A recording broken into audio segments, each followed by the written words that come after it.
रुक जाओ मेरे बच्चे, मैं तुम्हारा परम पिता परमेश्वर भोलेनाथ तुम्हारे दुखों का कारण आज तुम्हें बताऊंगा। तुम अपने दुखों का असली कारण जान लो। मेरे बच्चे, यदि तुम्हें अपने दुखों का कारण मालूम नहीं होगा तो तुम अपने दुखों को कैसे दूर करोगे। तुम बार बार हर बात के लिए दुखी हो जाते हो। मेरे बच्चे, तुम ध्यान दो कि तुम्हारी चलने की गति अर्थात कार्य करने की गति बहुत ही धीमी है और तुम जिस कार्य को कर रहे हो उसे मन लगाकर नहीं करते। तुम उस कार्य को करो जिस पर तुम्हारा मन लगता है, जिस पर तुम ध्यान नहीं दे पा रहे हो।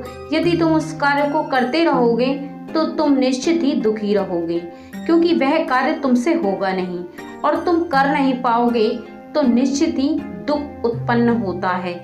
मेरे बच्चे, उस कार्य करने को छोड़कर तुम दूसरे कार्य को चुनो जिसे करने में तुम्हें खुशी होती है। इसके साथ ही तुम रोने में अपना समय पूरा व्यतीत करते हो।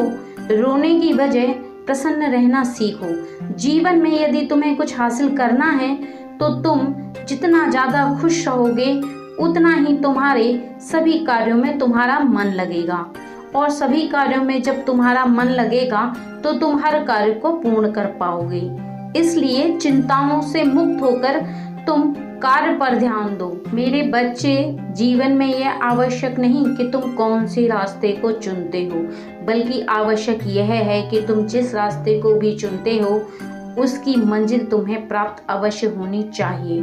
बाकी सब मुझ पर छोड़ दो, मैं सदैव तुम्हारे साथ हूँ।